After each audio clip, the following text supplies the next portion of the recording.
Imagine a tired waitress, scraping by, when a millionaire in a $1,000 coat walks into her diner with an offer that could change her life forever. Melanie James was used to being invisible, just another tired face behind a diner counter, forgotten the moment a customer walked out the door.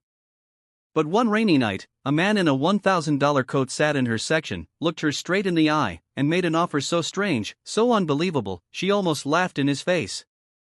A week pretending to be his girlfriend, $10,000, no strings, no intimacy, just one roll. What would you do with an offer like that? She should have said no. She didn't. And that was the moment everything changed.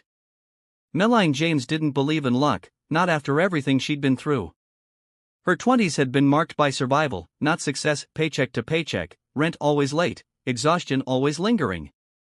At 26, she was working night shifts at a dingy diner on the edge of downtown, serving coffee to people who barely looked at her, and fending off the occasional drunk customer with a forced smile and tired eyes. Her clothes were clean but faded, her hair usually tied back in a messy bun, and her shoes had long since lost their support. She wasn't anyone you'd look at twice. That night, the rain had been pouring since sundown. The city was slick and shining, streetlights blurred through foggy glass. Inside the diner, it was warm but far from cozy. Old fluorescent lights, sticky menus, and the scent of burnt grease that never really left. Melanie was cleaning a booth when she heard the bell above the door chime. She didn't even look up at first. Customers came in all the time just to get out of the rain. But this man was different.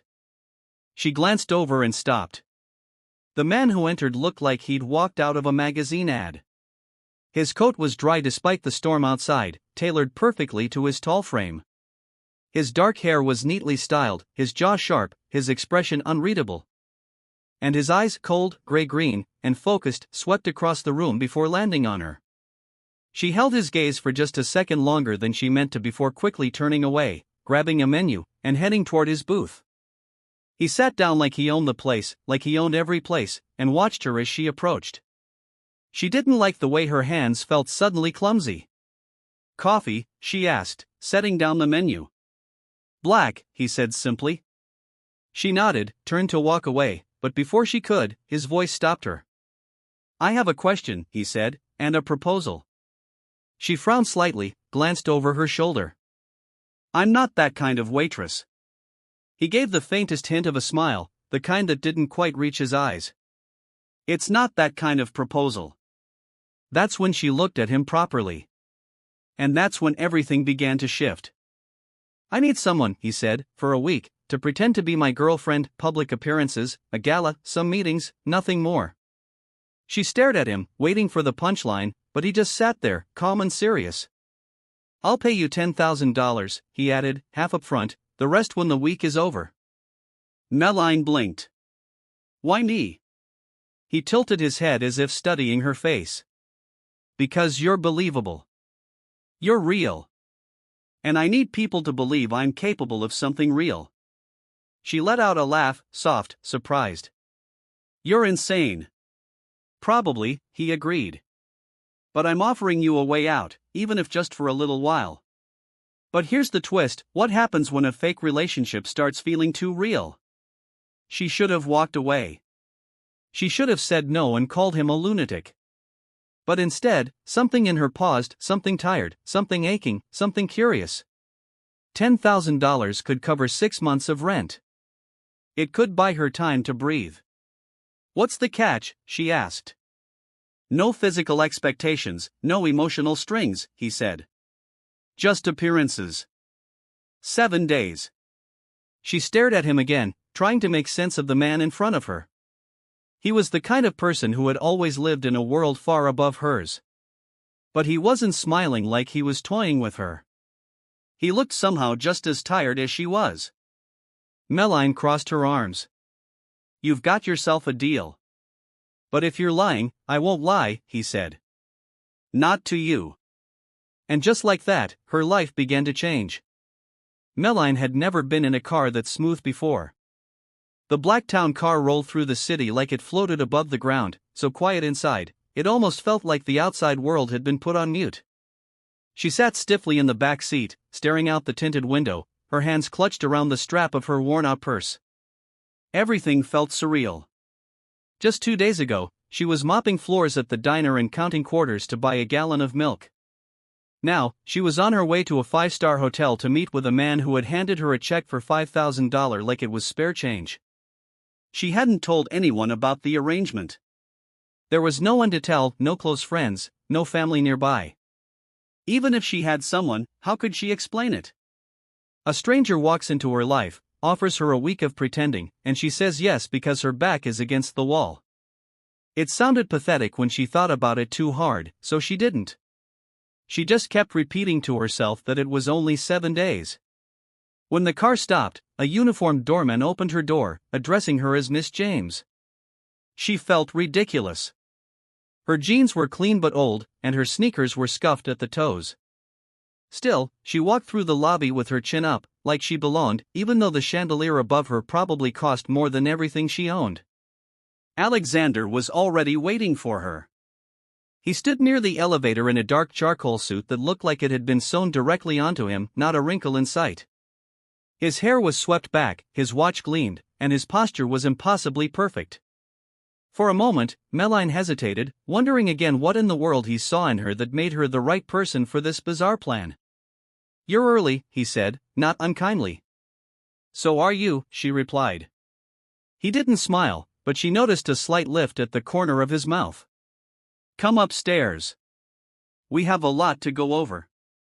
She followed him into the elevator, standing in silence as they ascended to the penthouse suite. When the doors opened, she stepped into a space that could have been mistaken for a luxury apartment, floor-to-ceiling windows, soft lighting, sleek furniture. She had never even imagined rooms like this, let alone been inside one. Alexander gestured to the sofa. "Sit. We're going to do a crash course in who you are." She blinked. "Excuse me? For the next week, you're not Meline James, waitress. You're Meline James, my girlfriend. I've created a backstory, how we met, where we traveled, what your interests are. You'll need to memorize it. There will be questions, and cameras." Meline raised an eyebrow. "So, I'm an actress now?" "Consider yourself in the role of a lifetime," he said, handing her a folder thick with notes. She opened it and skimmed the pages, fake bios, stories, even shared jokes. He'd scripted their relationship like a screenplay. "You've really thought this through," she said. "I have a lot at stake," he replied. "This deal I'm working on, it's more than just business. They need to believe I'm capable of connection, commitment, humanity." "And you're not?" He looked at her, his eyes colder than they had been moments before. "Not the way they expect." She nodded slowly, reading between the lines. This wasn't just about business. He didn't trust people, maybe never had. But instead of avoiding the game, he was controlling it, building his image piece by piece, and she was one of them now. They spent hours going through the details. She asked questions, sometimes rolled her eyes, sometimes laughed at how absurd it all was. But he didn't seem to mind her sarcasm. In fact, the more honest she was, the more he watched her with a kind of quiet curiosity, like she puzzled him in a way he couldn't quite explain. By the end of the evening, she was exhausted.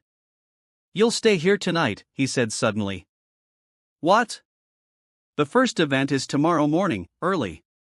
It'll be easier if you're already here. You have your own room, no obligations." She hesitated, then nodded. This wasn't about trust, it was about logistics. And besides, something in his tone made her believe that he wasn't lying, not this time. That night, as she lay on the softest bed she'd ever touched, staring up at a ceiling higher than any apartment she'd ever lived in, Meline realized something strange. She wasn't scared, not of him, not of the plan, not even of the lie she was about to live. What scared her, deep down, was how badly she wanted to belong in this world, if only for a little while. The first event was nothing like Meline had expected. She had imagined a flashy party with photographers shouting names and champagne overflowing in crystal flutes. But what she walked into was far more intimidating, controlled, quiet, and full of people who could spot a lie from across the room. It was a brunch meeting held in the penthouse of a luxury high-rise, hosted by the international investors Alexander was courting for a major deal. Every guest was powerful, polished, and accustomed to reading people with unsettling accuracy. She could feel their eyes on her the moment she stepped in beside him, their polite smiles sharp and curious. Alexander didn't touch her hand, but he stood close, his presence steady and commanding. He introduced her with calm precision, referring to her as Maddie, a detail she remembered from the file he'd handed her, his carefully curated version of their fictional relationship. In this story, she was a graphic designer they had met at a charity event and bonded over a shared passion for urban revitalization. Meline wasn't sure which part of that was more ridiculous, but she kept her face still and her voice steady as she shook hands, answered questions, and smiled when expected. At first, it felt like she was walking a tightrope, one wrong phrase, and she'd fall. But something strange began to happen. As she answered questions and improvised small details, she felt the room shifting. People began to believe her, not because she was perfect, but because she wasn't. She wasn't overly polished or rehearsed. She was calm, kind, and unpretentious in a room full of people used to performance. She spoke plainly, laughed when it felt natural, and made a quiet effort to listen instead of dominate. She wasn't dazzling, but she was believable. Alexander watched it all with a kind of silent awe. He hadn't expected her to blend in so seamlessly. At one point, one of the older investors leaned over to him and said, "She's very refreshing, not like the others." Alexander only nodded, but something in his expression tightened. After the brunch, when they were finally back in the car, Meline sank into the seat and let out a long breath. "Did I embarrass you?" she asked. "No," he said quickly, surprising even himself. "You were better than I could have hoped." She turned her head to look at him. "You mean I didn't ruin your reputation?" He glanced at her. "I mean, I forgot it wasn't real." She blinked, unsure how to respond. The words weren't romantic, not even warm, but they hit differently coming from him. They felt like an admission. The rest of the day was a blur of fittings, rehearsals, and a press dinner scheduled for that evening. Meline's new wardrobe had been carefully chosen to maintain the illusion: clean lines, understated elegance, nothing flashy or bold. Alexander had clearly decided her image needed to match the narrative he had crafted, the grounded, real woman who reminded him of what mattered. It was also carefully thought out that it made her stomach turn a little. She was a product in his design. And yet, the way he looked at her that morning in the car didn't feel calculated. At the dinner, things grew more complicated. They sat at a long table surrounded by more faces Meline didn't recognize but had memorized from the prep materials: investors, socialites, executives. Wine flowed, stories were exchanged, and more than once, she caught people watching her and whispering. She tried to ignore it until one of the women leaned across the table with a tight smile and asked, "So, how does a girl like you land a man like Alexander?" Meline hesitated, just for a second too long. It was a trap, and she knew it. If she laughed it off, they'd think she was fake. If she sounded too proud, they'd think she was lying. "He made me laugh," she said simply, and then he kept showing up. There was a pause, then a ripple of light laughter. The tension broke. The woman leaned back, somewhat surprised. Later that night, back in the penthouse, Alexander poured 2 glasses of wine and handed her one. He looked tired, not physically, but like the day had worn him down in a way she couldn't quite see. "You handled that question well," he said. "I almost choked," she admitted. He shook his head. "No, you were honest, or at least it felt that way." She sipped her wine and looked at him over the rim of the glass. "Why did you really choose me?" He didn't answer right away. He walked to the window, stared out at the city for a long moment. "Because you didn't look impressed," he said finally, "when I made the offer, when you saw me." She thought about that. "You don't like being admired." "I don't trust it." She understood that more than she wanted to. For the first time, she realized they might have more in common than she'd thought. That night, as she lay in the guest room bed, Meline stared at the ceiling, playing the events of the day over in her head. It had only been 24 hours, and already the lines between performance and reality were beginning to blur. She wasn't just pretending anymore. She was learning who he was beneath the perfect suit and the steel-cold stare. And what she saw slowly emerging behind the carefully constructed image both intrigued and terrified her, because underneath it all, Alexander Rains was human, and she had no idea what to do with that. By the fourth day, Meline started to notice a change in the way Alexander looked at her. It wasn't dramatic or obvious, but it was there in the little things, the way he turned his head slightly when she spoke, the way his gaze lingered a bit longer than necessary, and how he seemed to pause before answering her, like he was thinking more carefully than usual. She had spent enough time around guarded people to know when someone was letting their armor slip. What surprised her wasn't that Alexander was changing, what surprised her was how much she cared. They had attended a string of events together by then, and each one felt easier than the last. Their banter came more naturally, their rhythm smoother. She could read his cues without thinking, and he trusted her to handle herself without needing to coach or correct her anymore. In public, they looked like a couple perfectly in sync. In private, things were more complicated. One evening, after a particularly exhausting panel discussion and another round of being paraded through introductions, Alexander suggested they skip the planned dinner and go somewhere less formal. Meline, startled by the spontaneity, simply nodded. He drove them himself, without the usual driver or security detail, and they ended up at a quiet hole-in-the-wall Italian place tucked between two warehouses. It wasn't trendy or expensive. It was just normal. The waitstaff didn't recognize him, and no one paid them special attention. They sat at a small table near the back with warm bread, wine poured from a bottle with no label, and candlelight that flickered slightly between them. It felt like another world, one without expectations or scripts. Meline watched him as he relaxed into the moment. He laughed more easily here, without the constant weight of appearances. At one point, she made a sarcastic comment about how terrible his handwriting was, referencing something she'd seen in his notes, and he didn't snap back or defend himself. He just grinned and admitted, "That's why I type everything." It was the first time she'd seen him truly laugh, shoulders shaking, eyes crinkling at the edges, and something about it caught her off guard. She wasn't supposed to be enjoying this. She wasn't supposed to feel safe. They talked more that night than they had the entire week, not about business or appearances, but about books they'd read, movies they hated, places they wished they could visit if time and money weren't factors. She told him about her childhood in Nebraska, about her mother's illness, about the way she learned to depend on no one but herself. He listened, not with polite detachment, but with quiet intensity, like her words mattered. And then, as they walked back to the car under the streetlights, the night cool and quiet, he asked her something that broke the rhythm. "If we weren't pretending, would you still sit across from me like that?" She didn't answer right away. Her heart beat faster than it should have, and she tried to look anywhere but at him.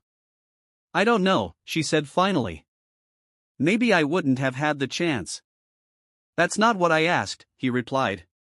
She turned to face him fully then, standing still on the sidewalk. "Yes, I would." He didn't say anything else. He didn't smile. He just nodded once, like he was filing that answer somewhere deep inside. That night, as they returned to the penthouse, the air between them felt heavier, but not in a bad way. It was full of something unnamed, something that had been waiting quietly to be acknowledged. Meline went to her room without another word, but she stood at the door for a long time before closing it. She didn't know what was happening between them or what it meant, but something was changing. And it wasn't just him. She was changing, too. And the scariest part was that for the first time in years, she didn't want to run. By the fifth day, the boundaries between fiction and reality were no longer just blurry, they were dissolving. What had started as a transaction was now becoming something deeper, something messier, something Meline wasn't sure either of them fully understood. She still remembered the terms of the agreement, still heard the words "no emotional strings" echoing in the back of her mind. But they felt hollow now, almost like a warning neither of them had really believed in from the beginning. That morning, Alexander had a boardroom appearance scheduled, a small media presentation that Meline didn't need to attend. He offered her the day off, but instead of leaving, she stayed in the penthouse, unsure why. She told herself it was because she had nowhere else to be, but the truth was simpler and more dangerous: she didn't want to be far from him. While he was gone, she wandered through the quiet space, noticing how little of him there actually existed in it. The decor was cold and minimal, the walls devoid of personal photos, and everything too neat, too impersonal. It looked like a place you passed through, not one where you lived.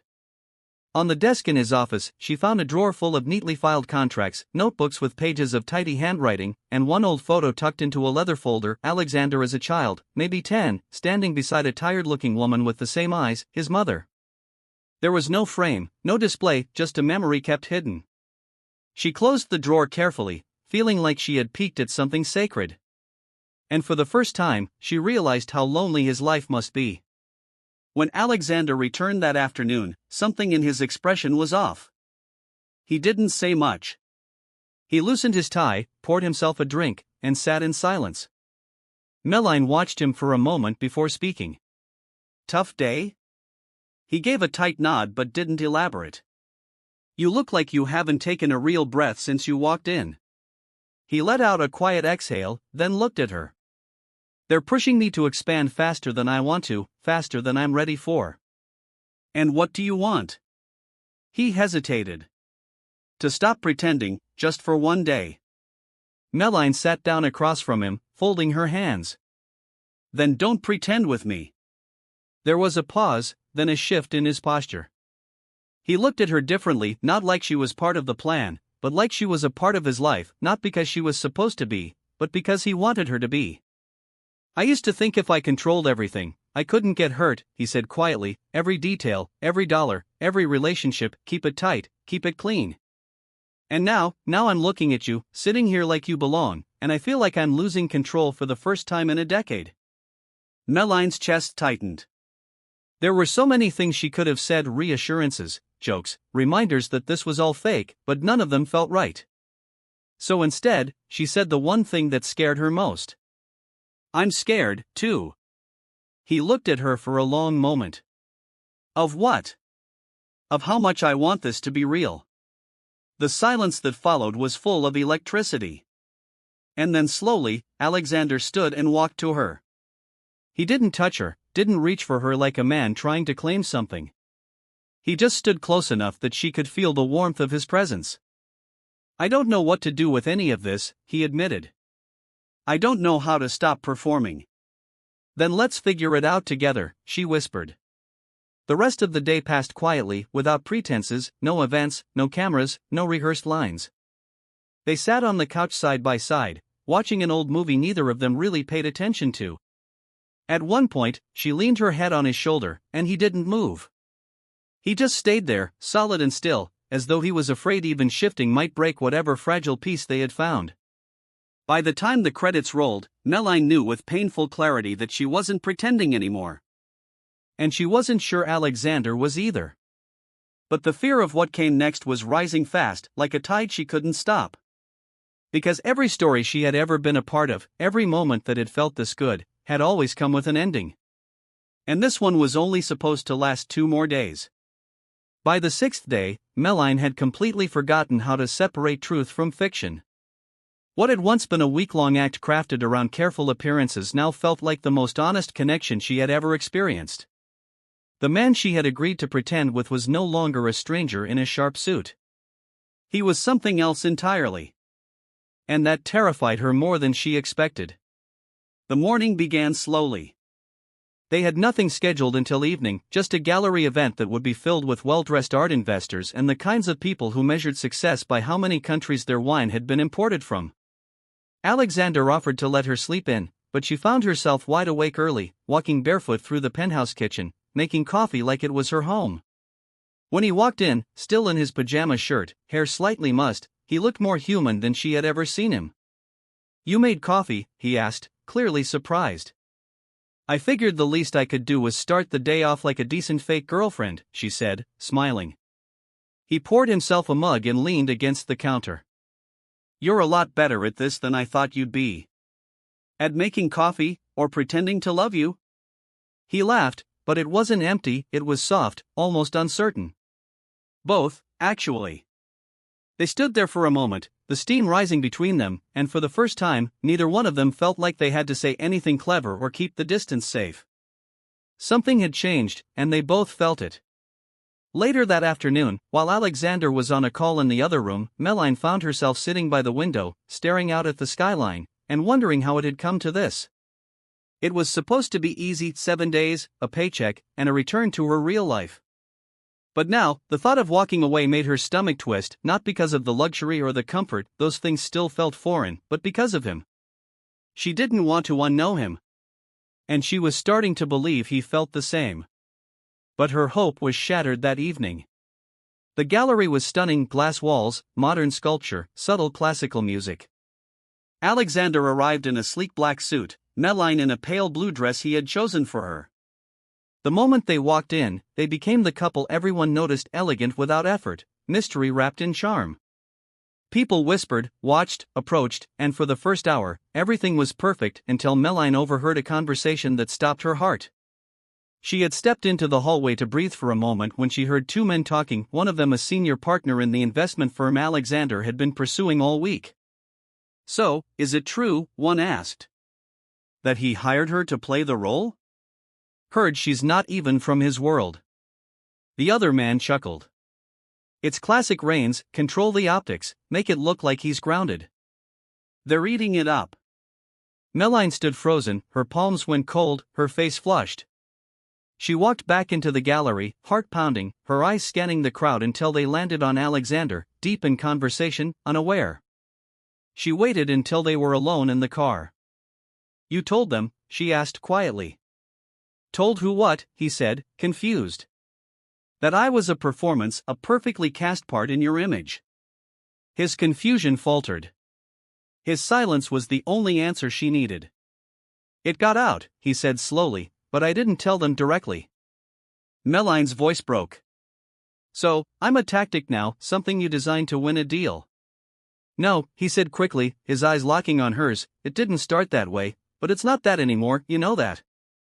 "Do I?" she said, "because right now, I feel like a pawn in your very expensive chess game. I never meant for this to happen." "But it did," she said, "and now I don't know what's real." He reached for her hand, but she pulled away. The ride back to the penthouse was silent. She walked straight to her room, locked the door, and sat on the bed, staring at the contract she had folded into her purse on the first night. It was just paper, just 7 days, just an agreement. But somewhere along the way, she had stopped playing a part. And now it felt like she had been the only one who had. Meline didn't sleep that night. She lay on top of the covers in her dress, still half-zipped in the back, staring at the ceiling of a room that never truly felt like hers. Her mind replayed the conversation she'd overheard at the gallery and every word Alexander had said in the car. She wanted to believe him, wanted to hold on to the version of him that had laughed in the kitchen that morning and told her he didn't know how to stop performing. But the doubt was louder now, and heartbreak, she had learned, was always clearest in silence. By the time the sun rose, she had already packed her things. She didn't take much, just what she had brought, plus the blue dress she couldn't bring herself to leave behind. She folded the contract in half and placed it on the kitchen counter along with the envelope containing the second half of the payment. She had never cashed the first check. It didn't matter now, some parts of her life weren't for sale. She didn't leave a note. She stepped into the elevator with a suitcase that squeaked and a heart that ached, not just from what had happened, but from how much she had let herself believe that maybe, just maybe, this time would be different. She had played her role too well. And in doing so, she had forgotten that real life never came with a script. Downstairs, the car wasn't waiting. There were no goodbyes, no dramatic chase, just the city already alive, people moving, horns blaring, and no one noticing the girl walking out of the building with tears in her eyes and her whole chest caving in. She went back to her old apartment on the other side of town, a 5th-floor walk-up with creaky stairs and thin walls that let in every sound. It wasn't much, but it was hers. She threw her bag in the corner, pulled the curtains closed, and let herself cry until her body gave out. She didn't answer messages, didn't check social media, didn't reach out to anyone. For the first time in a long time, she let herself be invisible again. Across the city, Alexander stood in front of the kitchen counter, staring at the envelope she had left behind.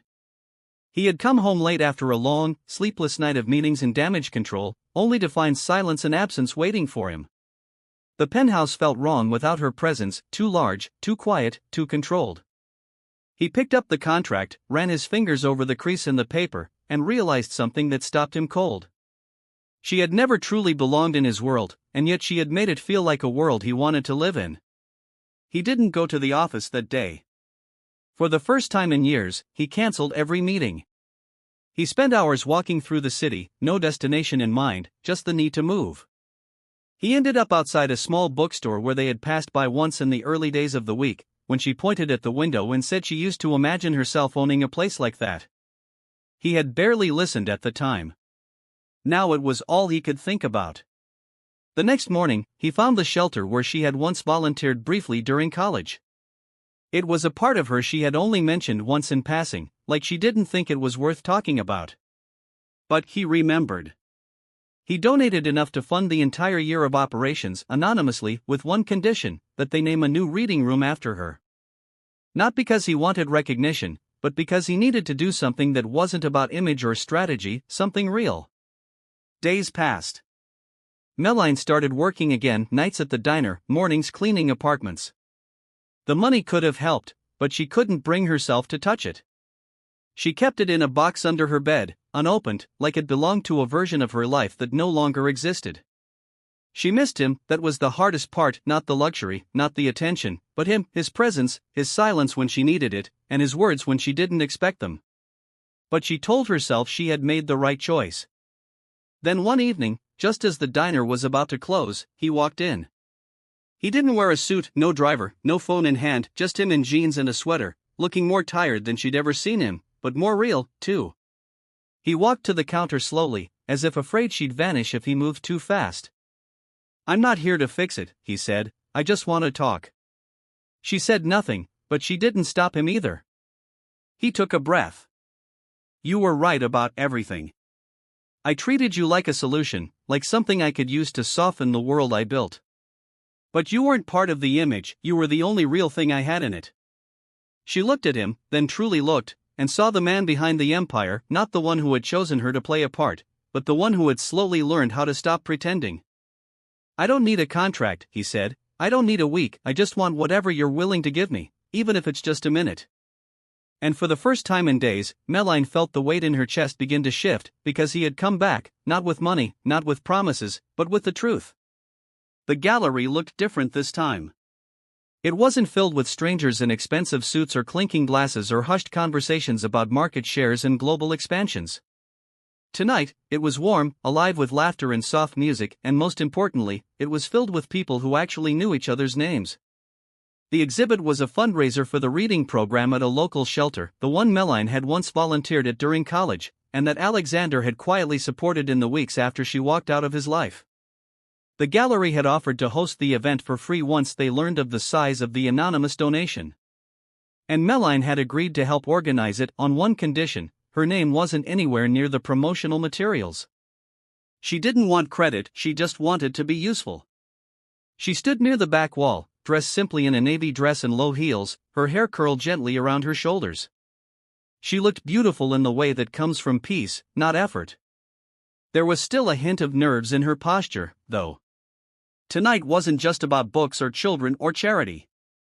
Tonight was the first time she had seen Alexander Rains in person since he had walked into that diner 2 weeks ago and asked for a single minute of her time. They had spoken a few times since then, slowly, carefully, no pressure, no promises, just conversations, real ones. They didn't talk about the past too much. They didn't try to name what was happening. But each exchange had pulled them closer to something neither of them had expected, a beginning that wasn't based on performance, contracts, or roles, just two people trying to meet in the middle without pretense. When Alexander entered the gallery that night, he didn't seek the spotlight. He walked through the doors like anyone else, nodding politely to the volunteers and scanning the room until his eyes landed on her. She saw him the moment he arrived, and for a few seconds, neither of them moved. Then she smiled, and it wasn't hesitant, it was quiet and strong and full of something like understanding. He made his way over slowly, wearing a black shirt and no tie, sleeves rolled to the elbows. He looked relaxed in a way she hadn't seen since their week together had begun. When he stopped in front of her, he didn't try to say anything clever. He didn't reach for her hand or lean in. He just looked at her like she was the only thing in the room that mattered. "You came," she said softly. "Of course I did," he replied. "This place exists because of you." She shook her head. It exists because of a donation. No, he said, it exists because of who you are. I just finally started paying attention. They stood in silence again, but it wasn't uncomfortable. It was full of everything they had left unsaid, everything they had both learned to be afraid of, and everything they were slowly trying to trust again. Later, as the night came to a close and the last of the guests filtered out, Alexander stayed behind to help clean up. He moved chairs, carried boxes, and took orders from volunteers without flinching. Meline watched him with quiet amazement. He wasn't performing. He wasn't trying to impress anyone. He was simply present. When the room was nearly empty, he walked over to her again, holding a folded piece of paper. I wasn't sure if I should give you this, he said, but I wrote it after the day you left. She took the paper without opening it and looked up at him. Why didn't you send it? Because back then, I was still trying to fix things with gestures. Now I'd rather just be here, if you want me. Her voice was low but steady. And if I say yes, what happens next? I stop pretending, he said, for good. Meline didn't say anything. She reached for his hand and laced her fingers through his. They didn't kiss. They didn't make grand declarations. They simply stood there together, holding on. Weeks turned into months. They didn't rush into anything, didn't try to define it too fast. Alexander started working fewer hours, focusing on more meaningful projects. Meline took a job running the literacy program at the shelter, finding joy in work that finally felt like purpose. Sometimes they still argued. Sometimes they misunderstood each other. But they always returned to the place they had found in that gallery, that place of quiet, simple truth. No scripts, no roles, just love that had been earned the hard way. And on an ordinary morning, with coffee brewing in the kitchen and sunlight pouring through the windows of a much smaller apartment they had chosen together, Alexander looked across the table at her, the woman who had changed everything, and said quietly, "This is the only deal I ever want to keep." She smiled, no performance in sight, and answered, "Then don't break it." They never did. This story is at its core about two people who weren't looking for love, who didn't even believe they deserved it, but found something far more powerful, the courage to be seen. What makes the ending meaningful isn't that Meline and Alexander ended up together, but how they did, not through a whirlwind romance or a perfect plan, but through discomfort, honesty, and slow-earned trust. Meline's strength was never in becoming someone else, it was in refusing to lose herself, even when handed a life she thought she wanted. And Alexander's transformation wasn't about redemption through love, it was about finally stepping away from control and learning how to live without a script. Their relationship didn't begin in a fairy tale, it began in a contract. But what they built was something real, something imperfect, and something truly human. The beauty of this ending is that it doesn't promise a perfect life, it promises a true one. And that, in the world they came from, is the rarest kind of love. If this story touched you in any way, share your thoughts in the comments below, and don't forget to like and subscribe to Black Struggles to help us preserve these beautiful moments in a fast-paced world. We'll see you again on the next journey.